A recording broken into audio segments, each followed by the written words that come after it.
Good evening, Susnacks. I'm Fumbi from We So Nerdy, and I have the message that this hangout on air is live. Hi, everyone. I'm here again this week with Katie, and we are going to talk about the latest episode of Outlander, The Birds and the Bees. Guys, we certainly hope that you guys had a really great Christmas holiday, a really great holiday season. It's great to be back here with you. How's it going, Katie? It's going great. I hope everyone had a great week. If you celebrate, I hope that you had a fantastic time with your family or without your family, however you celebrated. And I'm just really happy to be back with all of you, with Fumi. It's gonna be good to talk through these last two episodes, I feel. Absolutely. So, friends, please keep in mind that our recap and review of The Birds and the Bees is live, and it includes 3 new clips from the episode. So, you definitely want to make sure to check that out. The link is right below, as usual. And actually, I want to begin by apologizing for missing last week's video review. I had technical difficulties on my end, and Katie, as usual, was really understanding. And the thing is, I know it was really frustrating because Wilmington was a really, really tough episode. It was a tough episode. Again, we saw the highest of highs paired with the lowest of lows, right? So the thing is, I need to be really upfront. Speaking for myself, and if you read my review from last week, you know that I wasn't at all happy with the episode. Well, maybe not at all, but I really wasn't happy with the episode. And just thinking like it was the 50th episode of Outlander. It was the eve, like we were right on the eve of Christmas. And just to like deal with that episode and I was just very angry and I was heartbroken. And the truth of it is that I didn't know what to do with any of those feelings. But the thing that I kept reminding myself is that we've said that through the ups and downs of Outlander, we're going to be right here in this space to help work our way through these ups and downs. And friends, I really, really needed your help last week, and I really need your help tonight as well. So actually, Katie and I wanted to begin tonight's review by actually tackling the elephant in the room, what we would have discussed last week, and that is Bree's rape by Stephen Bonnet. So Katie, I'm going to kick things back to you. What were your thoughts and feels about that choice, that adaptation? Well, and I know going in, and I've known going in, very that this was going to happen, that this was something that happened to Bree. And, you know that they're going to keep certain things as part of the source material. It's just going to happen. But I hated it. Like, I hated every bit of it. And I know that no one out there is going, well, I really liked that choice. Of course, no one liked it.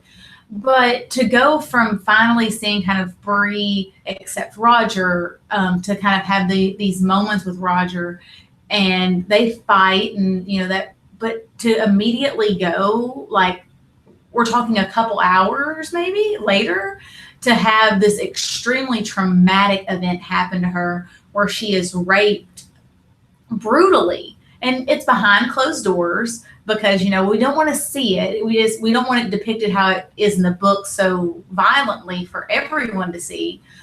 But you take in everyone else's countenance, how they're just sitting there and laughing and not paying attention, how one of the tavern women just kind of picks up the boots that Stephen Bonnet threw out of the room and just sets them aside. And I understand, I know that a lot of people will say, well, you need to look at the time, and you're looking through this episode with a modern view. And I'm just going to, I guess, without being rude to the people who say that, guys, rape wasn't something that we just decided was bad like 3 years ago or 20 years ago. Rape has always been bad, and it's always been wrong, and it's always been not the right thing to do. And you can't say that people in this time period don't recognize that, because the Cherokee themselves kicked out one of their own for raping someone. And so the idea that this is not acceptable is there. And so I really feel like we can be upset about it and we can say, hey, this is wrong. And yes, I am viewing this with a modern lens, but also it's not something that just became wrong. We've always known it was wrong. And we don't need to normalize it by saying it's historically accurate. Because there's a lot of stuff that's historically accurate that's crappy. And that's a slippery slope of, well, it's historically accurate.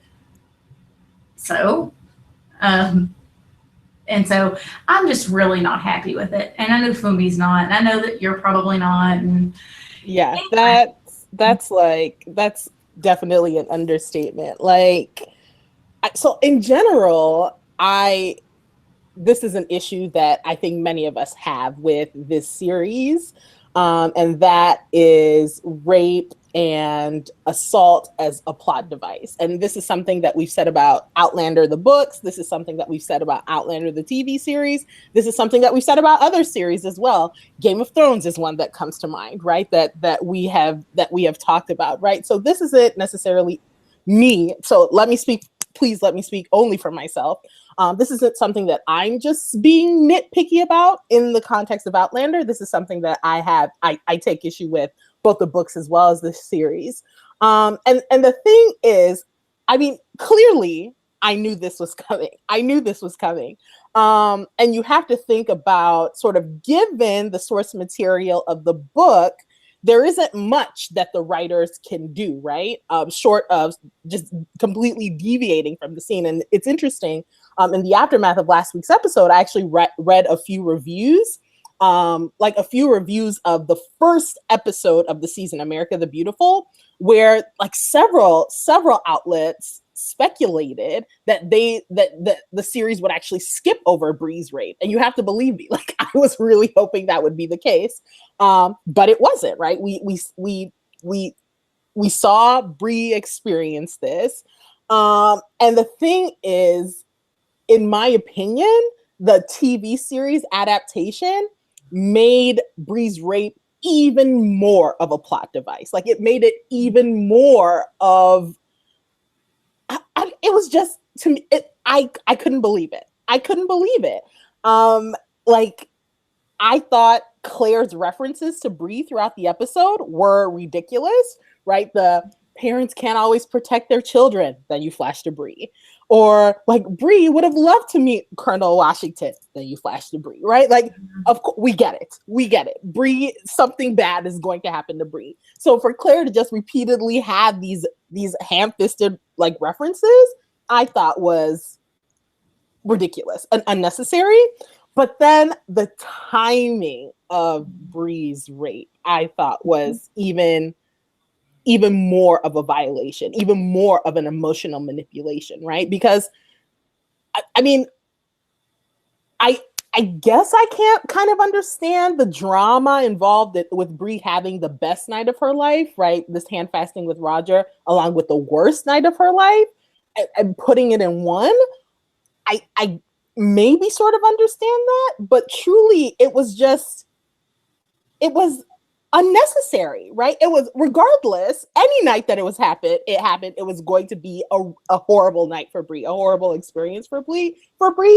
But just to like have her be raped just a few hours after losing her virginity to Roger, like the tears of her heartbreak of Roger's departure are still wet on her face when she has this meeting and when she has this experience, right? Like, why was that necessary?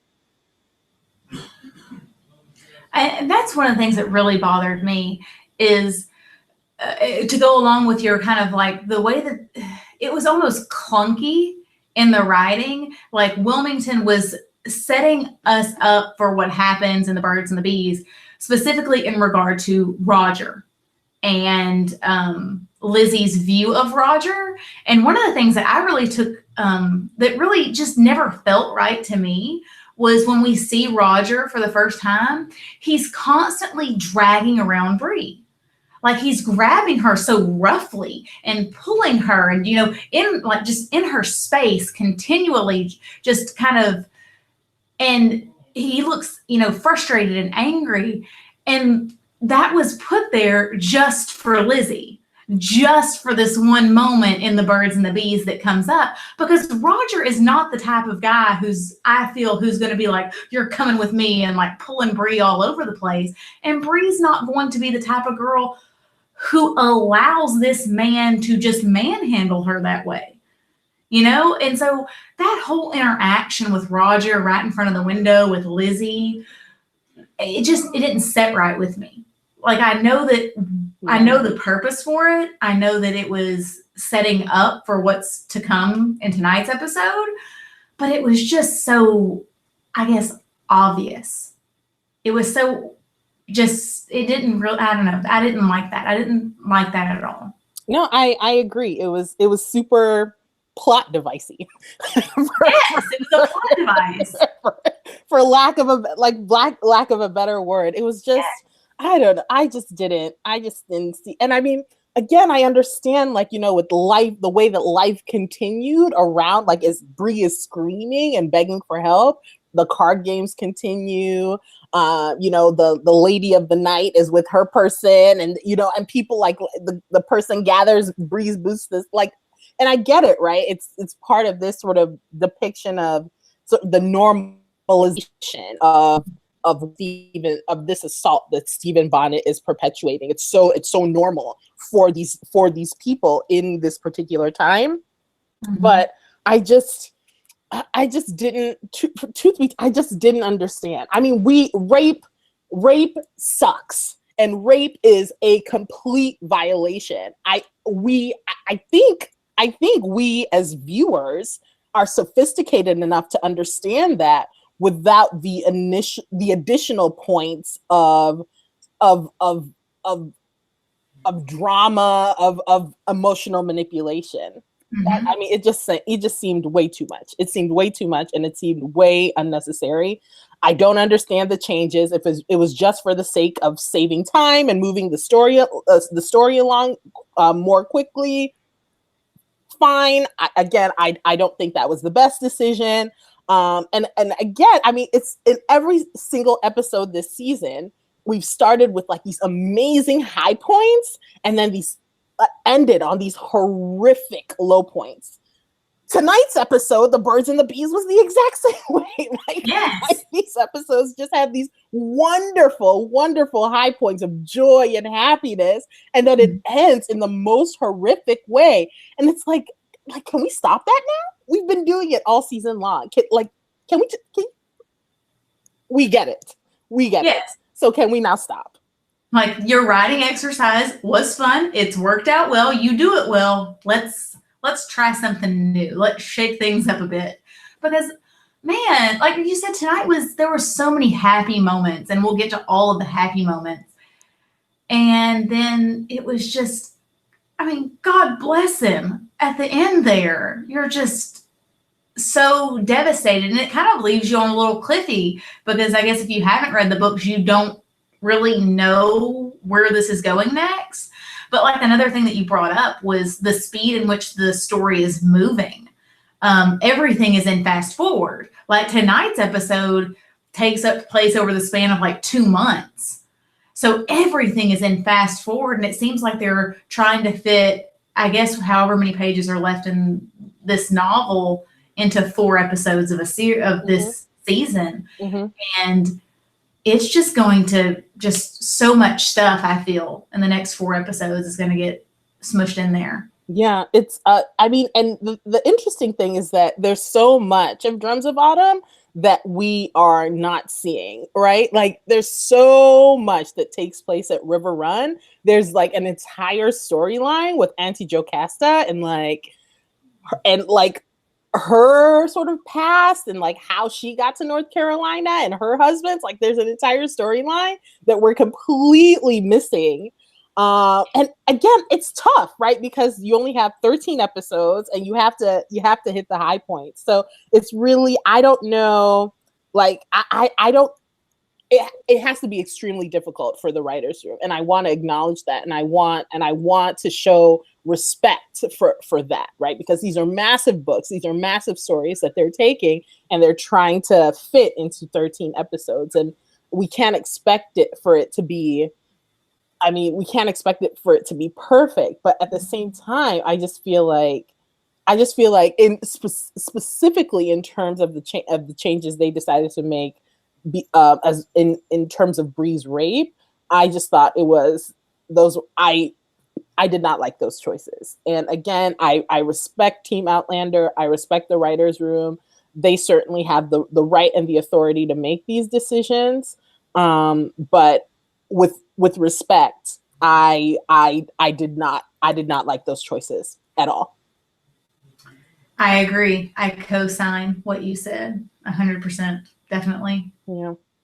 And so there we are, I guess, with Wilmington and Stephen Bonnet going in, wrecking stuff, and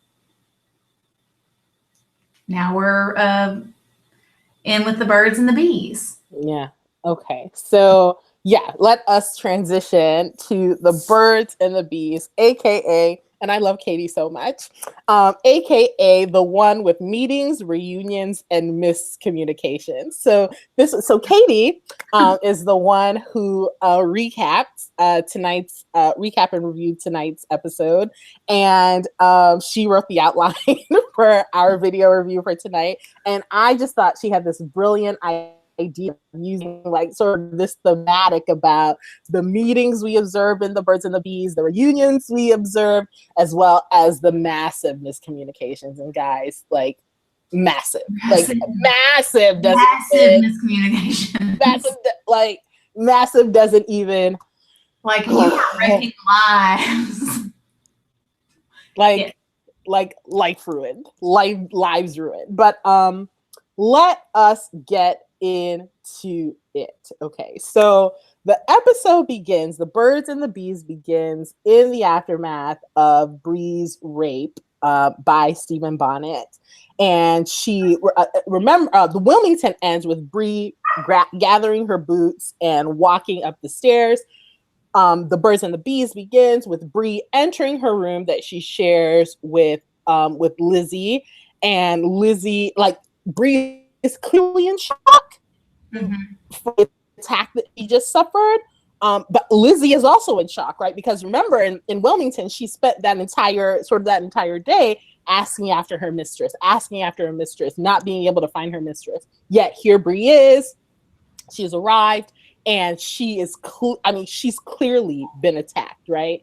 And like, Bree isn't trying to talk about it. Like, Lizzie keeps asking her. Bree is not trying to talk about it. She says, Lizzie, go to sleep. Lizzie, go to sleep. Yet we watch Bree, and we watch Lizzie watch Bree, like, taking off these bloody clothes, like her bloody petticoats, washing Stephen Bonnet off of her. We see the bruises from the attack, right? And Lizzie sees these things, right? And it's really, I mean, it's horrific. It's really, really gut-wrenching, and it's really, really heartbreaking. Sophie Skelton was amazing. Oh, she was fantastic this episode.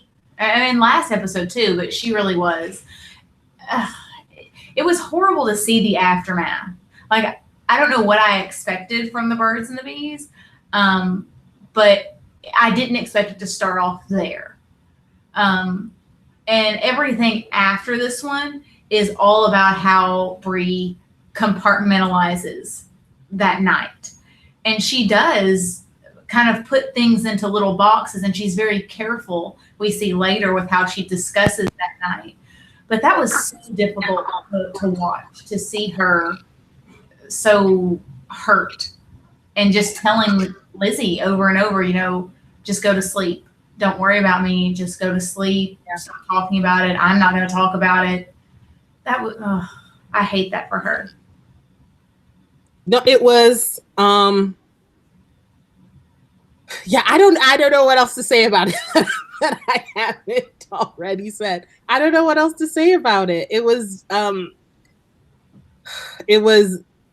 that was the shock. That was the PTSD, right? Mm-hmm. And she's dealing with so much already, right? But she is able, she gets into bed, and Lizzie is very kind in telling her, you have my hand, my hand is here, you have my ear, and wanting to be supportive. And I think throughout the episode we see Bree being very appreciative of that, and Bree recognizing that, because there's several times that she says to Jamie as well, to Claire, that Lizzie has been a good friend to me, or Lizzie has Lizzie is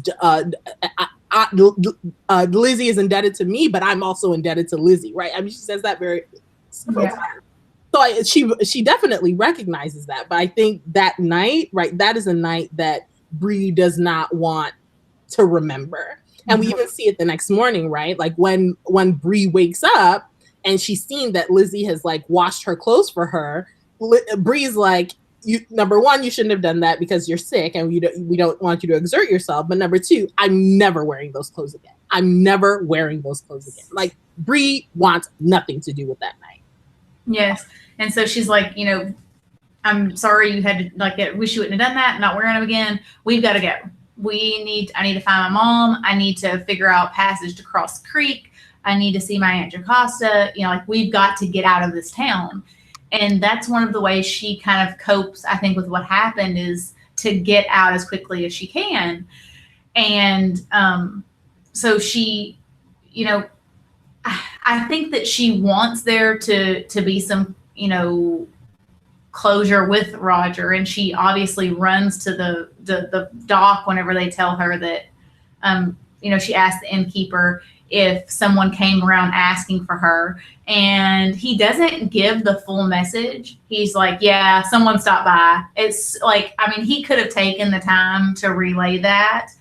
But I guess I just need to quickly say that innkeeper, like Stephen Bonnet is a life ruiner, but guess what? You too, Mr. Innkeeper, inn proprietor, you are also a life ruiner. Because how much you were literally there the entire time that Stephen Bonnet was laying out his plan, and you overheard this entire conversation with Roger. You knew what Stephen Bonnet said to Roger, that we have to go to Philadelphia. You knew he said we were going to Philadelphia. And Roger said, please, I'm here looking for this lady. Please tell this lady I was here looking for her. So Mr. Innkeeper, how much more time would he say? No, he left with a Gloriana. They're going to Philadelphia. Or, I mean, I feel like anything. Or am I don't know. I'm projecting. No, you're not. Because I'm sitting there, well, like, it really wouldn't have been that much, more difficult. Or even the people in the port, like, they know where the Gloriana is selling. They know that it's not on its way back to Scotland, But again, miscommunications are part of this episode. Mm-hmm. And so, but another thing that Lizzie does that puts Bree, I guess, more in debt to her, kind of really helps Bree out, is she finds out that there was a kind of a situation that happened at the theater the night before, in which a woman operated on a guest, on a patron there. And it was a female doctor, and she's married to a Scotsman. And so, they find out where Jamie is, or who they believe where he would believe he is, which leads us to our first meeting, because it's not a reunion, because Bree has never met Jamie. It is their first meeting. And it was everything I wanted it to be. Yes. So much joy. And like, I was live tweeting tonight, and as soon as you saw this moment unfolding, I was like, this is awkward, but this is lovely. And given everything Bree has experienced, given everything we have experienced in last week's episode, we deserve to enjoy every single bit of this meeting. And it was like, as soon as I'm getting tears in my eyes right now. I'm getting tears in my eyes right now thinking about it. It was perfect. It was perfect. It was. And he's like standing there, and he tells her, he says, what do you want, lass? And she's like, you. And he's like, oh my God, I'm married. And she's like, no. And he's like, no, really, I have a wife. And he's just done with it because he's like, I've got to move on. I know these ladies like looking at me because, I mean, he's had issues before.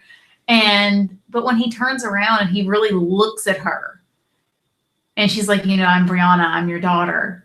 Like everything just clicks in that moment for him. And I think for both Jamie and Claire, it's this excitement and this wonder, but also under everything else, it's, oh my gosh, why are you here? Yeah. But Bree is in such a vulnerable position that when she just crumbles into him, and Jamie has never really gotten to be that kind of moral support or that emotional support for his children. And I know that he doesn't realize what he's sort of giving her in that moment. But it's so important to Brianna to be able to just know that she's safe, that she's done it. She's completed her journey. She is here and she is holding him. Exactly. And that was because, as you said, right, that is for Bree, she's here on a mission, right? She's here on a mission. And the fact that now this mission is complete, right? She's here and she's able to do what she came back to do, which is to protect her parents, and to be able to accomplish that is a really big deal. But the fact that there is this man who has been a mystery to her, and that she's able to come face to face with him, and I think really see herself in him in a way that she might not necessarily have been able to see herself in Frank, right? Because like when what is, I can't, like Jamie says, you're like, just Jamie seems a little not a little doubtful, but he's in shock, right? And Brianna says, can't you tell, right? Because I mean, she sees, right, that we are family. Right? We are family. And you can see it in how they like, and it's their hair, obviously, but like you can see so much of Claire in her too.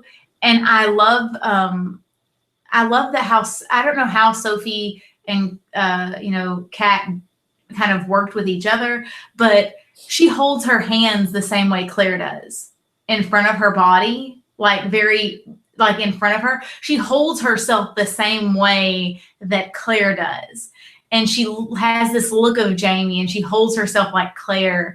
And it's just, I'm so happy for him. Like, I'm just so happy that he gets to, be around his child. And we see it as the episode moves on and how much Jamie just is so thankful and grateful that she's there. Jamie is in love.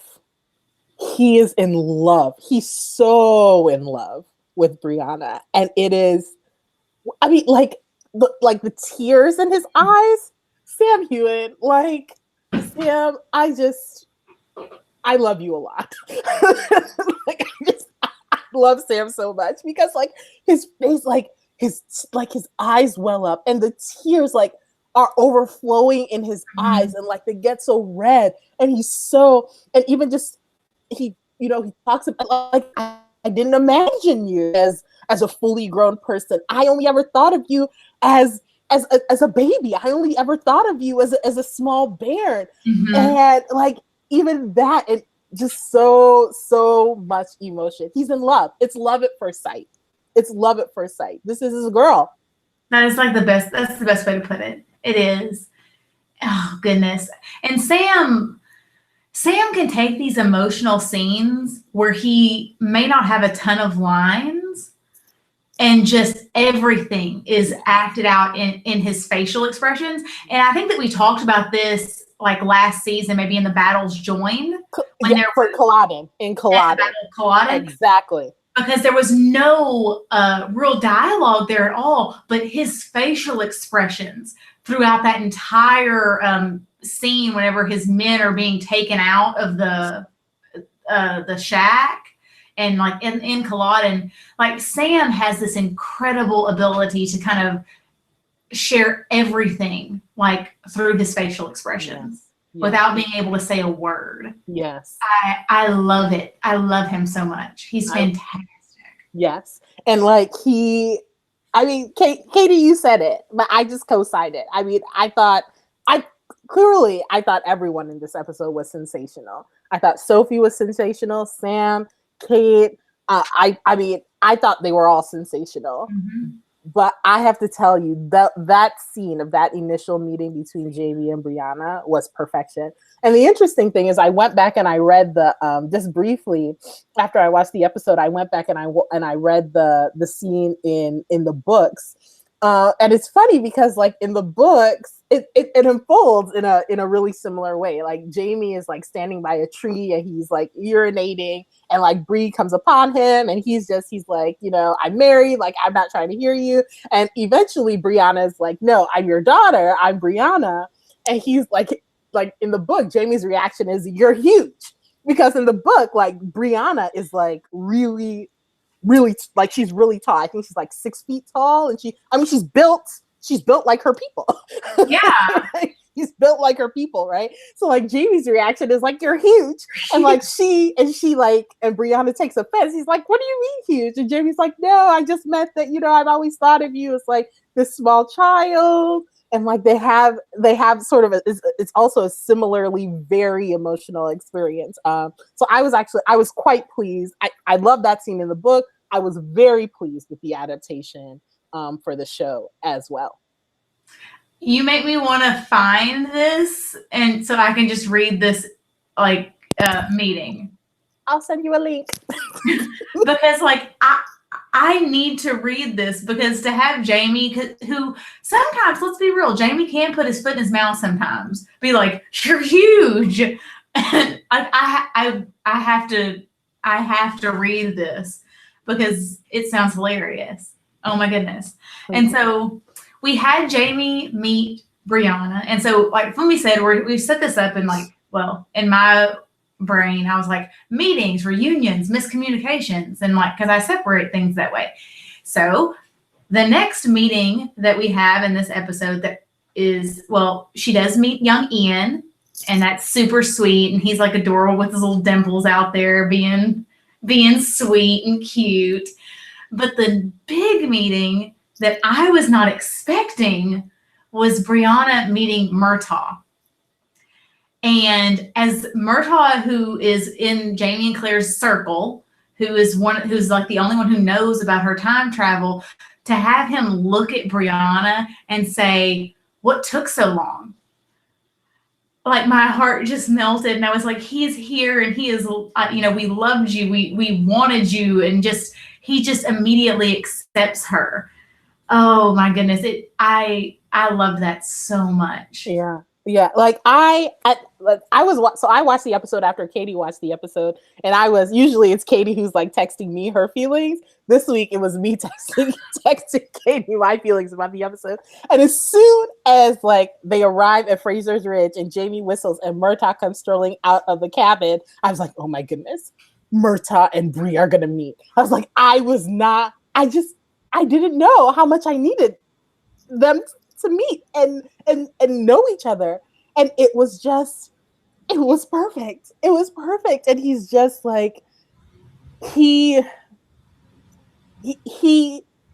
sees Jamie, he sees Ellen, right? He sees everyone. He sees Brianna as a Fraser. You know what I mean? And that again, Katie, as you said, right? It's interesting because the previous, so not Wilmington, but the episode before, Down the Rabbit Hole, right? Yes. Bree spent so much time with Leary, and Leary is like, you know, actually, your dad sent your mom away because he didn't want you, right? Mm-hmm. And we talked about, in our review, how after having that experience after Brianna having that experience with Leary, and not believing, but, you know, having that messaging that you weren't wanted, but Ian quickly, older Ian quickly sort of rebuts them and says, your dad is going to love you, right? And then here in this episode, we see the manifestation of that, is that Jamie is so in love with her, and Murtaugh is so happy that she's here, right? And it's really, what is it? What does Murtaugh say when they're at dinner? It's great to have family around the table Around again. the table. Is that the line? And Yes. that is just that's the embodiment. That's the embodiment of this wonderful, wonderful these series of wonderful moments. And when they're around this table and they're having this family dinner, and Murtaugh, he knows Jamie and's known Jamie since he was a boy. He kind of tells this story of Jamie's first kiss with Dougal's daughter Tabitha, which is supposed to be meant to be like this really sweet, funny story. But it really hits Bree, I feel, a little bit differently because they go into talking about how Dougal, eventually kind of catches, Jamie while he's sleeping and wakes him up and tells him that, surely that he wouldn't disrespect, his daughter this way. And I think that, that hits something for Bree because she's kind of walking this line where she's put things into boxes of her experience.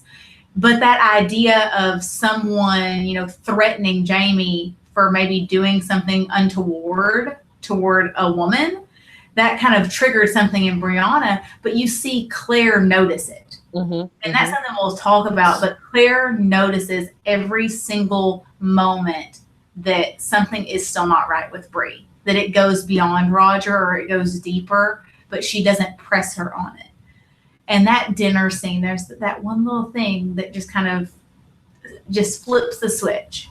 And all of a sudden it goes from like this laughing family environment to I'm gonna go to bed. I'm tired. I'm gonna go to bed. yeah, And then like you said, Murtaugh's like, I'm so happy for you.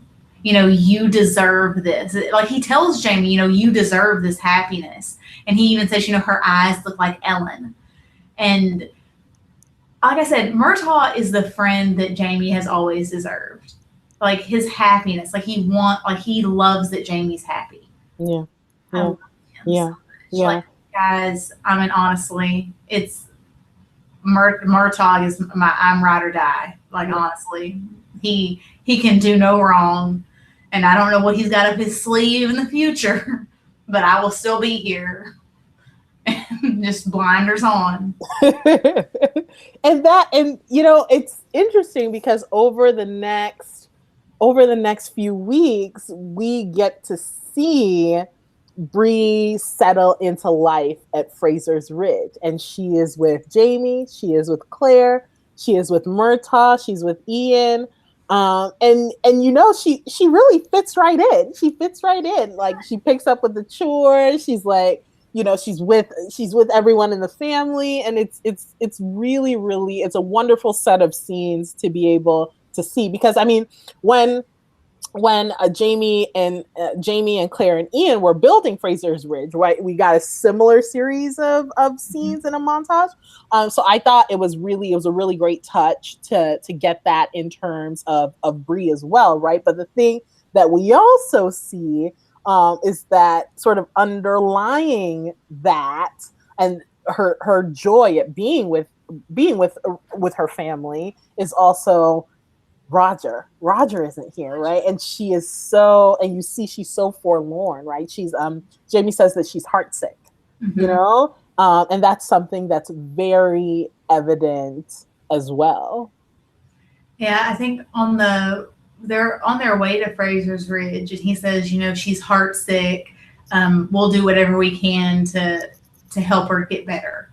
And Jamie, he sees her, adapt to this life. He sees her doing these chores. He sees her fitting in and kind of being this seamless transition from Bree not being there to Bree being here. And Jamie doesn't want her to go. And he makes that comment to Claire, about, I want her to stay. And she's like, well, she's, her time is where she needs to be. And, that's a more opportunities for her and things like that. But Jamie just doesn't want to let her go. Yeah. And I understand it. And it makes my heart sad to think that Jamie would ever have to be separated from her once she's in his life and he gets to kind of be this role for her. Yeah. And she is in every little part of his life now. Like he's like this the chores, it's the whiskey and all of those things. Bree is there now. Yeah. And I love it. Yeah. And even when, like, I was thinking, so this is me jumping around a little bit, so forgive me, but I was thinking that, when they arrive at Fraser's Ridge and Jamie helps Bree down from the wagon and shows her the view, right? Like the view that everyone sees and that causes everyone to fall in love with Fraser's Ridge, right? Like Jamie and Claire shared that view a few episodes ago. Jamie and Willie shared that view. And now here Jamie is with his daughter, with Bree, also sharing that same view. And it was really lovely. It was lovely for a lot of reasons, right? But again, just the fact that we've said that Jamie hasn't had the opportunity to be a parent, and in this episode, over a series of weeks, we see him gain that opportunity with Bree. And I thought that it was really important, but also really wonderful to see Jamie and Claire bond with one another over being parents to Bree, right? I think, oh gosh, what's the line? It's in the scene where they get back from hunting bees, and because thinking about how Bree is going to have to leave and he doesn't want her to leave, and Jamie says she is a gift from me to you and you to me, right? So again, Jamie and Claire bonding over being co-parents to this person that they created together, right? This person that they gave up, right? Like, and I think about this moment ever since Dragonfly and Amber, when Jamie forces Claire through those stones. Claire is sobbing. She doesn't want to leave. Jamie is sobbing. He doesn't want her to leave, but there is no other choice, right? Ever since that moment, I feel like we have been waiting for this. We've been waiting for this. We've been waiting for this. And here tonight this is the manifestation. This is what they sacrificed for. This is the person. And not only is she alive somewhere, but she is alive here with us in this time, in this moment. And we get to enjoy her. Guys, I'm so emotional. Right You're exactly right. Because it was, oh gosh, maybe yesterday or Friday.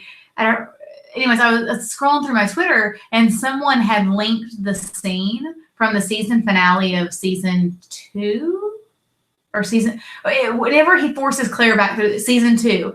And they showed the scene or the clip of Jamie basically telling Claire, you can't stay. And he is the one who calls out Claire for being pregnant. Claire hasn't even told him. He knows because he's been keeping track. And so, this man who has, since the very moment he knew of her existence, been in love and just looking out and wanting the best for her, he finally gets to meet her and to know her. It's everything that we've wanted it to be. Unfortunately, it has this backdrop of all the things she's going through, but it's so beautiful for Jamie to finally have that. Yeah. I love it. Yeah, and it's beautiful. I think, just as you said, Katie, it's beautiful for Jamie. It's beautiful for Bree as well, right? And I think about when they go hunting for bees together, right? So again, a few episodes ago, Jamie had this hunting trip with his son, who he can't acknowledge as his son. And here we are tonight. Jamie has a hunting trip of sorts with his daughter, with Bree, right? So it's actually Claire's idea And she senses them sort of tiptoeing around the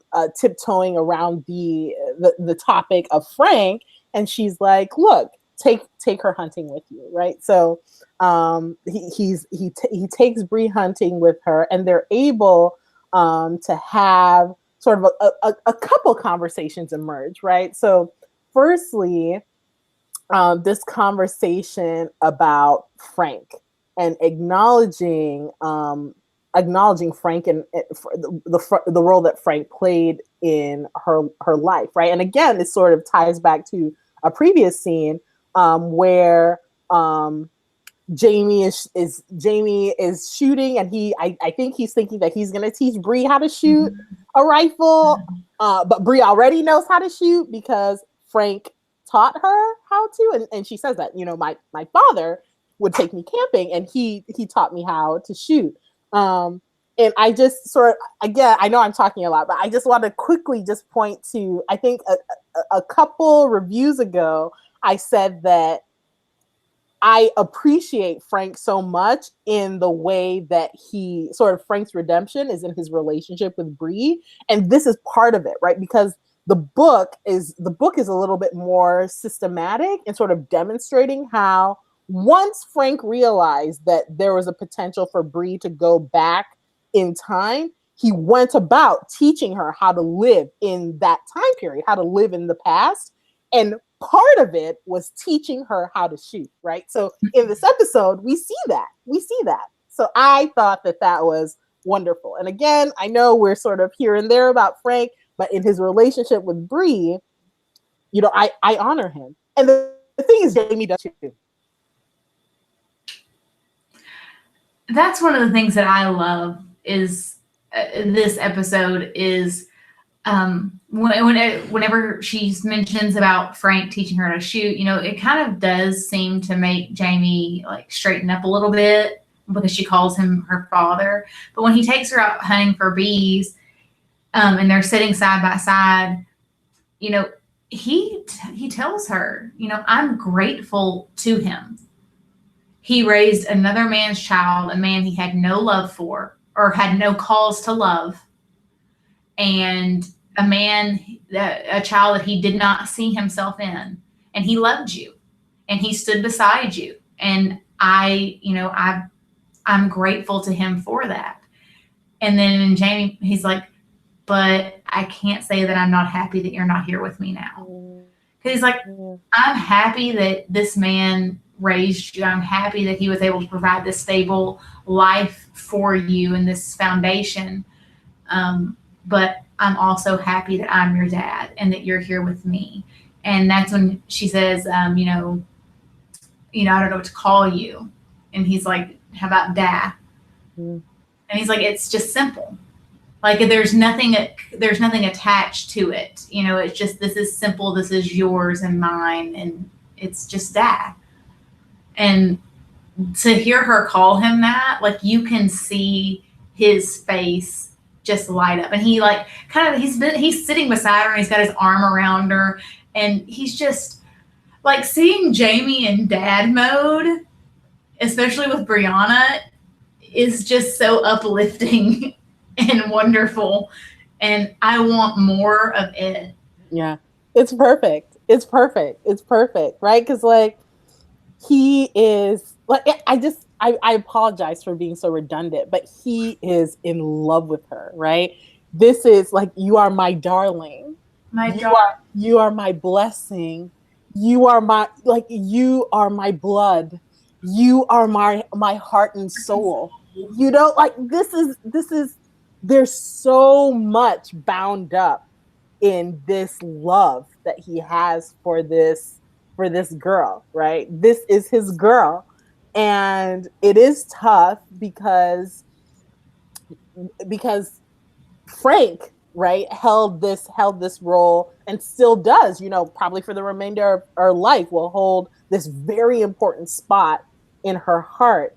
And Jamie does not begrudge him that.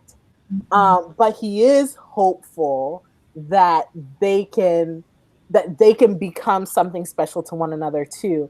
And the lovely thing about this episode is that we see that in motion. We observe the foundation. We observe the construction of that relationship, and it's so lovely, right? Like, yeah, you're a disturbance, like your mother before you, but you're a welcome disturbance, right? Yeah. It's like, Jamie, you have the best words. Oh, I loved when he said that. He's like, and it's true, but you're the best kind, and I want you to be here. And you see Jamie as the episode progresses from like that first meeting until that hunting trip and all these times in between. Like you see his bond and his protectiveness and everything grow for Bree. And all of that sets up for the mental state that he is in at the end of the episode. Yeah. Because this is, he can protect his child now, or that's what he feels that he's doing. He feels that he's taking someone who hurt her and hurting them. Now, we'll get to that in a little bit, but you see Jamie grow throughout the episode to where at the end of the episode, his reaction makes sense. And you're just, obviously you're like, oh crap, no, but it makes sense for where he is and where his character has moved from, beginning to there at the end with Brianna. Yeah. And so, yeah. But now sort of switching gears a little bit, but going in the same vein, is in terms of reunions, there was a major reunion, and that is the reunion of Brianna and Claire, right? And sort of backtracking a little bit in the episode, after Bree has this, this highly anticipated meeting with Jamie. The next thing is that Jamie's like, you haven't seen your mom. I bet you haven't seen your mom yet, right? So they go and they're sitting outside on a bench, and Claire, she's like, I imagine just getting supplies for the trip they're about to make back to Fraser's Ridge. She comes out like she's counting money, I think. She's counting coins, I think. Mm-hmm. She has a basket, and she walks down the stairs, and she looks ahead, and like, she can't believe her eyes either, right? She like drops her basket, and, Brianna calls out for her mama, and they look on Claire's face. I'm taking these are Katie's words, but it's like Claire can finally breathe again, right? And again, through the season, we've seen we know that Claire is happy to be with Jamie, but her, like, a very major part of her is still in the 1970s. That is Bree, right? Mm-hmm. And the fact that Bree is here, it does seem like Claire, there is the question of like, why are you here, right? Yeah. But at the same time, you are here, and I can hold you, and you are in my arms, my darling. And that is also really beautiful. Oh goodness, her face and just how she she hugs her, but then she backs away, and it's like she's just looking at her face, and you can see her hand shake as she kind of touches Bree's face, because it's almost like, are you real? Are you really here? Like, she can't believe that this is happening, that this is something that's kind of like actually happened right in front of her. And I'm so happy for Claire, because I don't think Claire ever really thought that she would get to have time with Brianna and Jamie in the same home, in the same family unit. I think that she always thought in her mind that those they would be separate points on her timeline. And so to have Bree there, this is what Claire and Jamie always wanted. Mm-hmm. This is what they always imagined, and that was taken from them. And so they get this chance to have this relationship. And, I imagine Claire looking between her daughter and looking at Jamie and just seeing those, those similarities, and this is the face that she looked at for 20 years, and to have the father, have him there too, and as this reflection. Oh my goodness, it was all. Oh, I loved it. I loved it too. I loved it too, and I think I think a lot of things. I know. I think so many things, and I just say I loved it and just move on. Like I think a lot of things, but I think I think sort of like spinning off from that moment a little bit for Bree to again tell her parents that you die in a fire sometime in the 1770s. In January in 1770s, the date is smudged, and Jamie is like, what a this printer, like sort of like he as a printer feels like indignant on behalf of all printers, like this printer would make such a mistake. But and I thought, and I just to flash forward a little bit to another moment when Jamie and Claire are riding together, they're riding back to Fraser's Ridge. And Claire is like, well, that just, on the night before January 21st every year, we just have to make sure we won't be home. And Jamie is like, we haven't had much luck, like changing history in the past. Right. So just reminding again that actually it might not be as easy as you mean to say. But I thought that moment was also really interesting. I loved that. Because Claire's just like, we'll take a holiday. And she's just, trying to like low key, just don't worry about it right now. And Jamie's like, we have never had luck changing anything. Like, why would you think that this is where we're going to start like doing things the right way? And it was funny. I laughed. I was like, he's right. We're probably going to your house is going to burn down at some point, isn't it? And just. Sigh. But sort of continuing with that, or moving on in terms of Brianna and Claire, they do have a moment where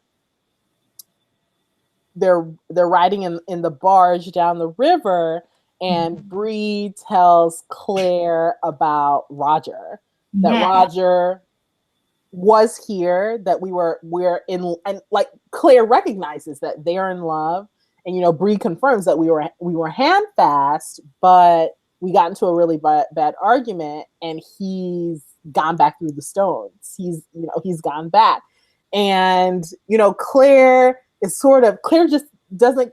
She can't quite believe that, because she's like, over one argument, and Bree's like, no, it was really bad. But I think that's part of what you've been saying, Katie, and that is Claire knows that something else is wrong. Like she knows her daughter, right? Who would know her daughter better than she? And she sort of throughout the episode can recognize that something is wrong. She doesn't push Bree. She does not push Bree to tell her. But Claire knows. She does. And it's in that moment. And then later on, like you'll catch Claire looking at Bree from afar. And Claire knows. She knows something is wrong whenever she says that she needs to go settle in that first night. She knows something is wrong when Bree knocks off the little herbs bundles that she's making. And she's like, it's going to be okay. Like, this fight it'll be fixed.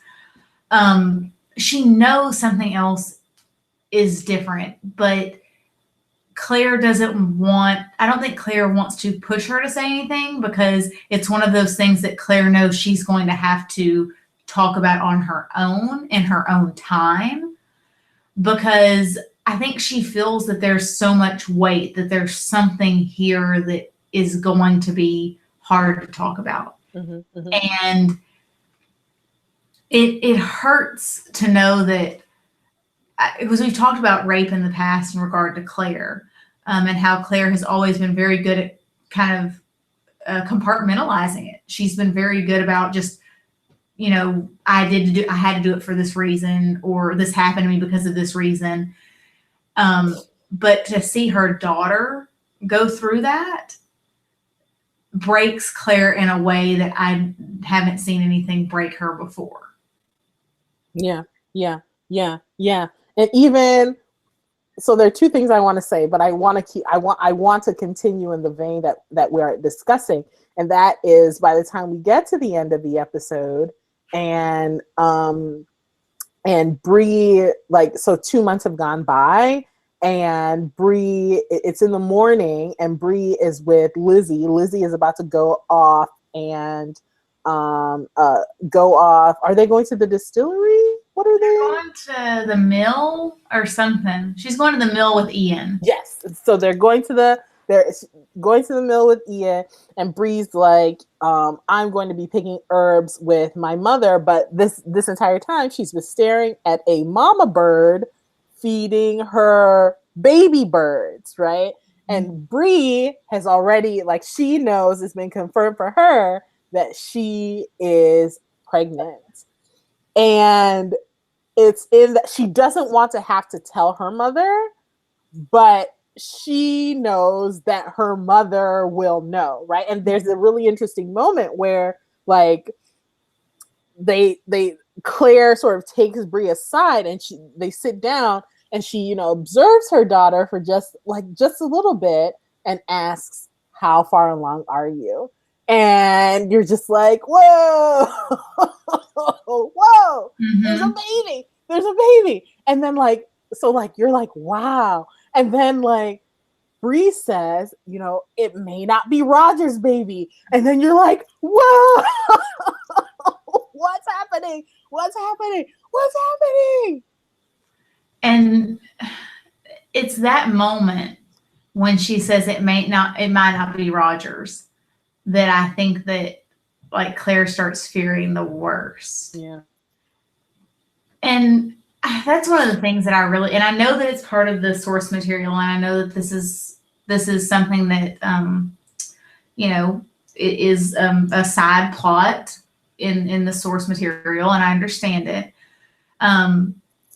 But it sucks so much to me that this storyline between Bree and Roger now involves Stephen Bonnet and a baby dad who's this baby's daddy scenario.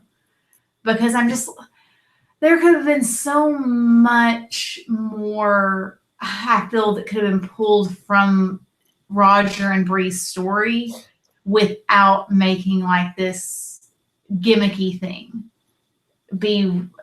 And I know that it's going to tie back because everything is a circle. Because Jamie has just spent, like, the last 10 minutes talking about how he's, grateful for this other man raising his child when he knew it wasn't his child, and, didn't see himself in her. And then at the end of this episode, you have Bree kind of saying, I'm in love with this man that I'm married to, but I was raped by someone and I don't know who my child's father is. Well, if we do see Roger again, because at the end of the episode, we'll get to it, what will Roger do? Will Roger be like Frank or Jamie in this acceptance of this situation? How will he handle it? I don't know if I trust how the writers have been writing Roger as being like this man who's so passionate and jumps on his emotions so quickly and says things without really thinking. I don't know how I'm going to look at Roger if he says something stupid again. Yeah, they have been, and I don't know, our friends who are watching with us hopefully can help us to reflect on this a little bit. This is actually something that concerned me quite a bit about last week's episode as well. And that is this portrayal of Roger. Roger is TV show Roger is much more aggressive. And much more. I think, Katie, I appreciate the word that you use, sort of this emotional, in a way that he doesn't have control of himself. He doesn't have control of his emotions. And I perceive that in TV show Roger much, much more than I did in book Roger. Like, book Roger always seemed, and again, I ask for you guys your help and sort of in helping to remind me of this, but, like, book Roger seems so even keel. That's not to say that book Roger doesn't go through stuff. I mean, book Roger definitely goes through stuff. But at the same time, he isn't, I never perceived him as being this super aggressive, super emotional guy. Like even in the book, even when he leaves Bree, from my memory of the book, even when he parts ways from Bree, he tells Bree, "I'm just going to finish delivering this stuff, but I'm coming back."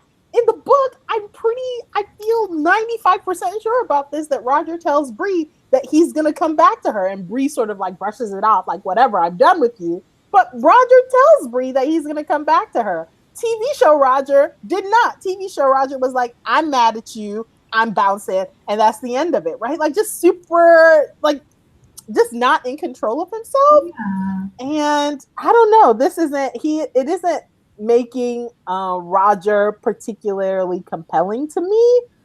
So it will be, as you said, Katie, it will be very interesting to see, should Bree and Roger have a reunion, how he he will react to knowing that Bree is pregnant.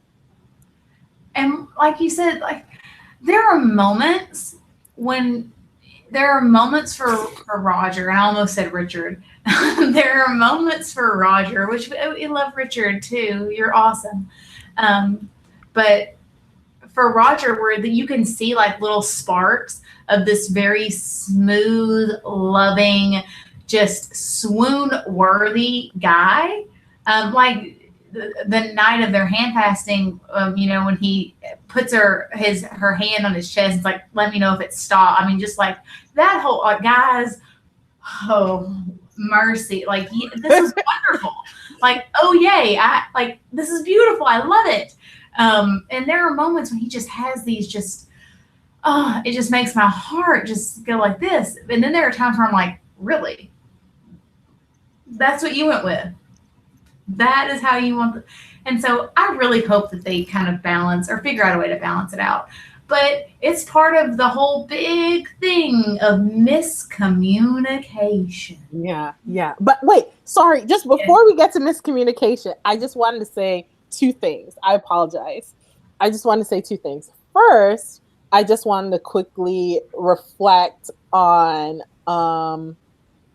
Claire's face when Bree tells her about being raped, and when Bree is like, I should have fought. Why didn't I fight him? And like that entire, so like like Sophie, like again, Sophie's portrayal of Bree in that moment, I thought was really emotional and really gut wrenching, because you see the PTSD, you see sort of the blame, like, is this my fault? How much of this was my fault? You know what I mean? Like you see that, like you see her wrestling with that. And as Bree is wrestling with it, you see Claire wrestling with it, right? Because again, Claire had this entire sort of like monologue in Wilmington where she was like, the thing that parents have to learn to struggle with is that you want to protect your child from all the bad things in the world, but you can't. And here is like the physical manifestation of this, like not being able to protect your daughter from this assault, right? So like just as Bree is like crying and weeping in her arms, Claire is also like sobbing. Well, sobbing might take it too far, but she's also like really, really devastated and really heartbroken for her daughter as well. And I thought that scene was done really well between Sophie and Kate. So I just wanted to reflect on that very quickly, and then also backtracking just a little bit to Bree bringing additional information to Claire about the fact that Frank knew that Claire was telling the truth about going back in the past, and that Frank had found the obituary and knew that Claire would eventually go back to Jamie again. And see, one of the things, and I'm glad you brought that up, because one of the things that really bothers me is no one seems to think that Frank's death is what prompted her to go back in the first place. Because I don't think Claire would have gone back if Frank had still been alive. Like, I don't think that Claire would have gone back. I think that she would have stayed because she gave him her word. no matter how bad things got, she was going to stay. And I think what prompts Frank for the divorce to the move is finding the obituary. And that leads to his death, which prompts Claire to go back in time. So it's a circle. And no one is saying, well, maybe that's why Daddy did this or do that. It's just like, Claire, you obviously went back in time and Dad didn't want to mess with, and, he was upset about it and he knew. And I'm like, but no. Reasons.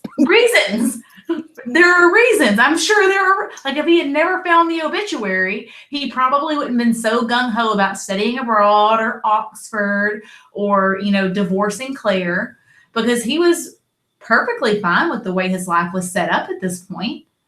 And so with him not going back or not, pushing for that, I don't think Claire would have ever gone back. Would she have wanted to? Would she have maybe at some point looked into it? I'm sure. But, she gave him her word a long time ago and she stood by it. She did.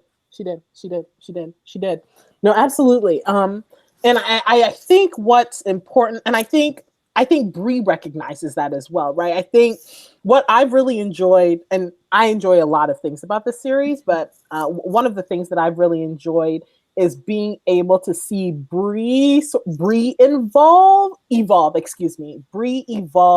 in her perception and in her feelings about her parents. And by parents, I mean Frank, I mean Claire, and I mean Jamie as well, right? Because I think in this episode, especially, Bree understands her mother in a way that she had not understood her mother in the past, right? Seeing Claire, observing Claire, this is my mother in love. Mm-hmm. This is my mother in love with this man, with Jamie. This is what my mother looks like when she's in love. This is my mother happy. This is my mother as a joyous person. This is my mother in a healthy romantic relationship. Bree observes that, right? And I think in doing so, Bree is able to understand that, okay, what my mother had with Frank was what it was, and it lasted for as long as it did, but it is not at all what she had with Jamie. Her heart is here. Mm-hmm. And I thought that was really important for Brianna to see, and also for Brianna to acknowledge. And I really enjoyed seeing sort of that trajectory unfold, and I'm looking forward to seeing more of it as we move on as well. I agree. Everything you just said, I like that. Yeah. I'm not going to repeat it because I couldn't. But I agree. You're sweet. But well, no, you're right. You're right. Because, Bree, she sees her mother. And that's, I imagine, wonderful because she knows what her mother is. She knows that her mother's happy and where she's supposed to be. But it's probably also really, bittersweet at the same time to know that her dad, Frank, was kind of left out of that. And so I'm sure that's something else that she has to learn how to juggle. Yeah, for sure. I think that's well said. And I don't know how to transition to this because Katie, you had a brilliant transition before, but I fouled it up because I needed to bring up 2 additional things. But now we want to transition to the last part to talk about meetings, we talk about reunions, and now miscommunications. Because if there's a bigger word for miscommunication, that is what has happened several times in this episode. It's miscommunication of epic proportions. It is nuts. It is. Katie, kick us off. Oh my gosh. Okay, so a big miscommunication is obviously Lizzie not knowing that Bree actually saw or came into contact with another man that day and that evening other than Roger. And I understand that Bree did not want to talk about her situation, but when Lizzie asks her, "Were you with him?" and Bree says yes, that solidifies this moment in Lizzie's mind that the man that she saw outside that window is the person who hurt Bree. And I understand that she's very loyal to her mistress. She, I think in her own way, loves Bree and kind of feels like she owes, Bree her honesty and all this. But if only there would have been just not that guy, it was someone else, just something, then we probably wouldn't be and we definitely wouldn't be where we're at now. And I believe the one shady, and it was shady, and I'm saying that beforehand. I acknowledge it. I texted Fumi, these books are like 1,200 pages long. Like, why are there so many miscommunications? Like, what is being written that these things are getting left out? Because, oh my goodness, this episode had me pressed about just say it, just say his name, just say Roger didn't hurt me, But I understand. She was in a traumatic experience. She didn't say anything. I understand. But at the same time, I'm like, oh my gosh, Jamie. I know. Because you just know, right? From Wilmington up until tonight, like you just know that Lizzie, this misunderstanding that Lizzie has is going to have really, really bad ramifications. Mm-hmm. And when Lizzie and Ian are out and about and she sees Roger, and it's like like I said, I was live tweeting tonight, guys, and I was just you just see Roger was on his horse. He's arrived at Fraser's Ridge. He's I'm thinking he's about to reunite with his girl. Here's Roger. Here's Roger. Roger is unassuming. He doesn't. He's just strolling, not understanding the massive bomb that was just dropped and is about to be dropped on his face. He's excuse me, sir. Do you? It's just whoa. Oh my god. Oh my god. And you're just I don't know what else to say. I don't know what else to say about it because Roger is he's just there. And that's it. He's just there. God bless him. He is there's nothing that's good. Nothing's good. I mean, he's just there. He is just there. That's it. There. And then he's not there, right? Because Lizzie freezes up and she's like, oh my gosh, there's this guy, this rapist, he's back. He's gonna hurt my mistress. She tells Ian the story. Then they both go to tell Jamie. And the thing that I thought was interesting in the TV show that I don't think we get in the books is that Jamie is like, Lizzie, are you sure? Lizzie, are you sure? And Lizzie says, yes, I am. I know that this is the man who hurt Bree. And then Jamie, as you said, Katie, earlier, then Jamie just goes, he's in dad's mode. Someone has violated my daughter. They violated my blood. And now I'm going to violate his face. And as soon as he approaches Roger doesn't even have a moment to get anything out before he is flat on his back and Jamie is on top of him. And he is bloodied. And they're like, do not tell Claire. Do not tell Bree. Do not tell. Just Ian. Get rid of him. Don't murder him, but get rid of him. And that's it. Yeah. Yeah. And that's the other thing that's going to lead to this big miscommunication is the whole don't tell Claire. Don't tell Bree. That way they'll never know that any of this happened. And then at the same time, back at the cabin, simultaneously, Claire has found her ring that Stephen Bonnet has stolen from her. I guess a couple of years ago at this point, or a year ago at this point. ish, something like that, Yeah. that he's stolen from her. And at that moment, she takes it and she confronts Bree, and she's like, "Where did you get this?" And that's when the story unfolds that this man who assaulted her was Stephen Bonnet. And she didn't want to tell because young Ian had already told her the story of how Stephen Bonnet had attacked them and how he had, you know, Jamie blamed himself a lot for what had happened, and she didn't want to add on to this guilt. And she's like, "But you can't tell anybody."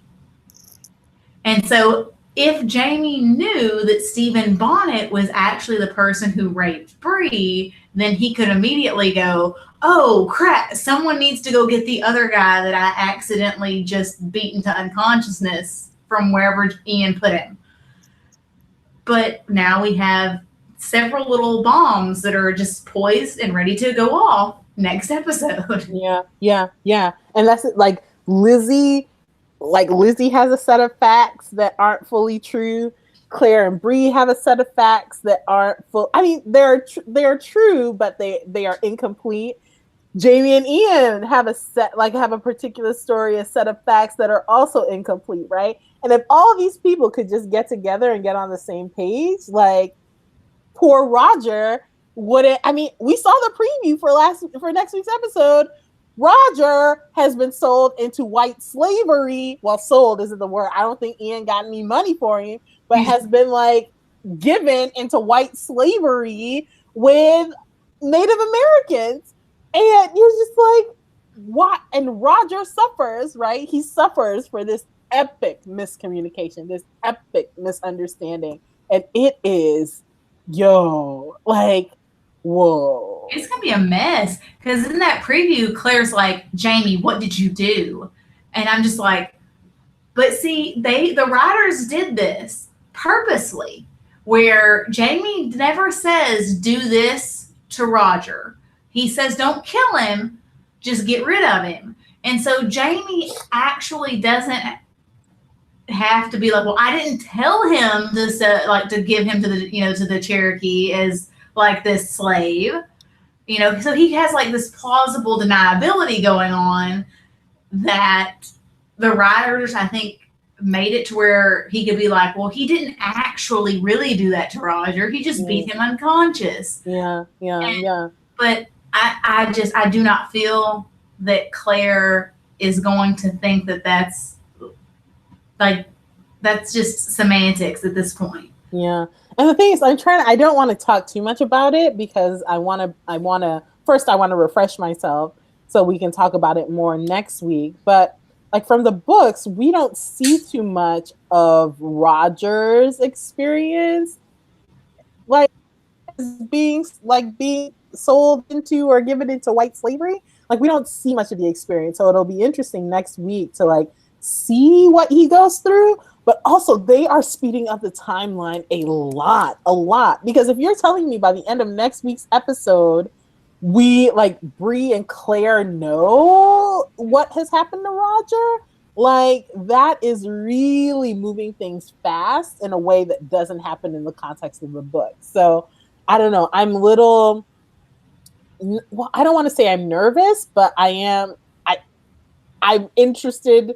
I'm interested to see how it all unfolds. But yeah, Jamie definitely knows where Roger is at in the books, and TV Jamie doesn't know unless Ian might like do it and then come back and tell his uncle. But like Jamie was a participant in the books, believe in a way that TV Jamie isn't a participant. So it is interesting to see what will be sort of the consequences of that in the TV series. But yeah, y'all, Roger's been sold into white slavery. Man, that's a mess. That is a whole mess right there. Oh, and I honestly, at this point, like you said it so much better than I could. Like we have such high highs in this show. Jamie and Brianna meeting for the first time, Brianna and Claire kind of reuniting, Murtaugh meeting Brianna, and these really wonderful experiences between Jamie and Bree. And then we end here, where I'm just like, what happened? Why can't we have nice things? Can we not go 56 minutes without like something life shattering happen? Because I mean, like you said, I feel like Roger at some points with this show. Like I just get blindsided by like a right hook and I'm just here. Like the show is hitting me and I'm just like, I can't fight this. What happened? And some things just come out of nowhere. And so now I'm like, God bless him. Roger's off here and he's like, I'm gonna escape, or that's what he says in the preview. And Bree's over here and dramatic. Next Yeah. gonna be so dramatic. Yeah. Yeah. And the thing is, like, I don't know. I can't. I always feel like I have to be, like, I have to sort of bracket my feelings about the TV series given the source material, because that's actually very much the dynamic of the book, is like these like awesome, like these glorious moments coupled with these like really devastating, earth-shattering, gut-wrenching, will I be able to survive? Can I live on, like, can I go on with the rest of my life moments? And yet I'm still here, right? Yet I'm still here loving the series. Yet I'm still here loving the TV series. And again, like I know I have a lot of critique, but I say it, I hope I'm being respectful. I want to be respectful. Let me put it that way. I very much want to be respectful, especially given that I do love this series, the books, as well as the TV show. So, yeah, I don't know, guys. Last week's episode I didn't leave off feeling too good. Tonight's episode was, this wonderful, wonderful meeting that we've been anticipating, but the end of the episode with Roger doesn't leave me feeling too good. And then like with next week, I just don't know. I don't know. Well, we'll see. And we'll be here. And hopefully Roger isn't gone too long. And maybe when he comes back, he'll, be a little bit more chill and not as jumpy. Because you see what happens when you don't have the full set of facts and you just jump at somebody. Well, there's a baby. Oh, there's God. a baby. Yeah, there's a baby. So, I mean, there are a lot of balls that we're juggling. There are a lot of balls that we're juggling right now. So we just keep it, like, we keep it going. We keep it moving as we do. And guys, we'll be here next week, as Katie said. So thank you very much for watching our review and chatting with us tonight. Definitely make sure to take a look at the review in the link below. Please comment on this video.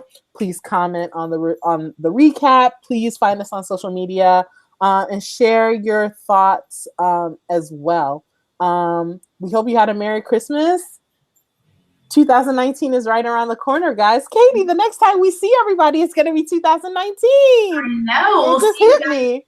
I can have the dad joke. See you guys next year. See you next year. Thank you very much, guys.